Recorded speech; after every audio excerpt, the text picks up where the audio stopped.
Okay, in prayer, can we fold trousers? No, you don't have to fold the trousers, because if you believe that the trousers, where it is because to unfold you uncover your ankles because you are standing in front of Allah subhanahu wa ta'ala, and you are thinking that there is a da'if hadith, not authentic hadith.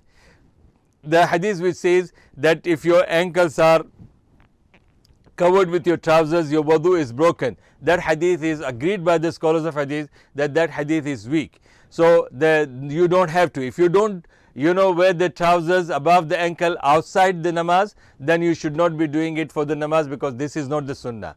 Now this is what I have said to them, is that there is a hadith of Rasulullah which is found in Bukhari, where he was praying the prayer for eclipse, solar eclipse or lunar eclipse, and he went out of his house in hurry, and he was wearing a gown, and that gown was dragging on the floor.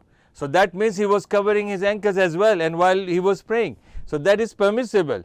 And there is another hadith in Sahih Muslim where Rasulullah did say that if a person who is wearing the garments below his ankle with the pride, then this person his ankles will be thrown into the hellfire.